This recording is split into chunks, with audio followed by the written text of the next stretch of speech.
আপোনালোকে কল্পনা কৰিব পাৰেনে এদিন যেতিয়া ৰাজ্যৰ প্ৰতিটো মহিলাই নিজা একোটাকৈ ফ্ৰী মোবাইল পাব, এই কথাটো আপোনালোকে বিশ্বাস কৰিব পাৰিছেনে?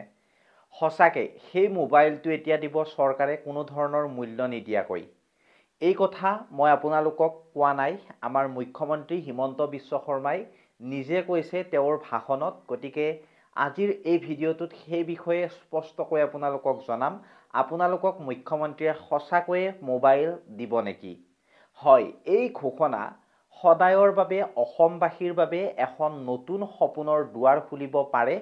আৰু আজি মই আপোনালোকক ক'বলৈ আহিছোঁ যে আমাৰ মুখ্যমন্ত্ৰী ডক্টৰ হিমন্ত বিশ্ব শৰ্মাৰ সদ্য ঘোষণা সম্পৰ্কে। গতিকে অলপমান গুৰুত্ব সহকাৰে ভিডিঅ'টো শেষলৈ চাব, ভিডিঅ'টো স্কিপ কৰিলে বুজি নাপাব।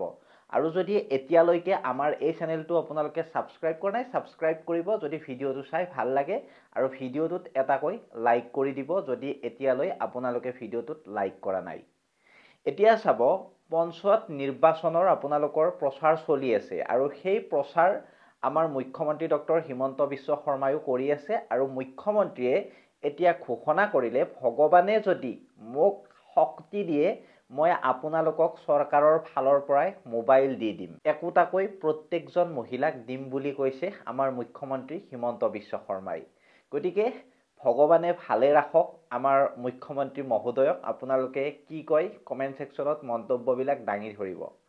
আৰু কৈছে তেখেতে লগতে যে এতিয়া নহয়, সময়ৰ লগে লগে ধীৰে ধীৰে এই পৰিকল্পনা মানে কৰি আছে তেখেতে, বা এই পৰিকল্পনা আগবঢ়োৱা হ'ব বুলিও এতিয়া প্ৰতিশ্ৰুতি দিছে মুখ্যমন্ত্ৰীজনাই।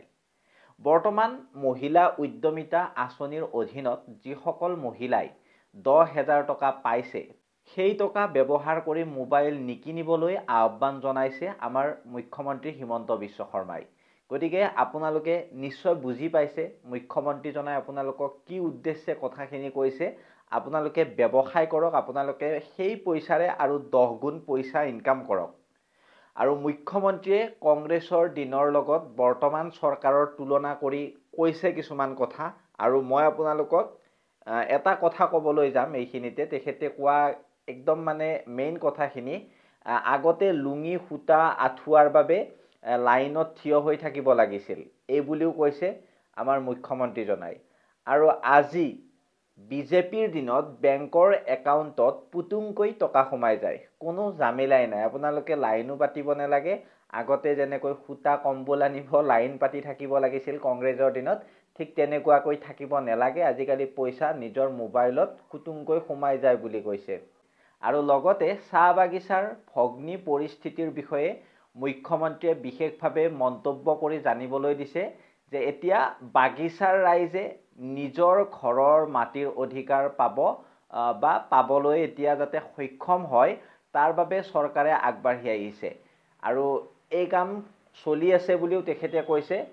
সেয়া মানে আপোনালোকৰ বাগিচাৰ লাইনত থকা মানুহেও নিজৰ ঘৰখনৰ সঠিক মালিক হ'ব পাৰিব বুলিও এতিয়া আমাৰ মুখ্যমন্ত্ৰী হিমন্ত বিশ্ব শৰ্মা ডাঙৰীয়াই এই মন্তব্য দাঙি ধৰিছে আমাৰ ৰাইজৰ আগত। গতিকে আপোনালোকে আপোনালোকৰ মন্তব্যবিলাক জনাব। কোনোবা যদি বাগিচাৰ ৰাইজে চাই আছে এই ভিডিঅ'টো, আপোনালোকে শ্বেয়াৰ কৰিব। আৰু এই সকলো কথা শুনি আপুনি কেনেকুৱা অনুভৱ কৰিছে, আপোনালোকৰ যিটো অনুভৱ, সেই অনুভৱখিনি আমাৰ এই ভিডিঅ'ৰ কমেণ্ট ছেকশ্যনত দাঙি ধৰিব, বা মতামতখিনি দাঙি ধৰিব। আৰু এনে অধিক তথ্যৰ বাবে আমাৰ এই যিটো ভৰলেছ ইনফো চেনেল আছে, এই ভৰলেছ ইনফো চেনেলটো ছাবস্ক্ৰাইব কৰি থ'ব। আৰু পেজত চাই থকাখিনিয়ে আমাৰ টেক মিঠু পেজখন যাতে আপোনালোকে ফ'ল' কৰি থয়। ভাল পোৱা সুবোধ আৰু সেউজ মনৰ সৈতে মই মিঠুৱে বিদায় মাগিছোঁ আজিলৈ ইমানেই। পুনৰ অন্য এটা ভিডিঅ'ত লগ পোৱাৰ প্ৰতিশ্ৰুতিৰে ধন্যবাদ। জয় অসম।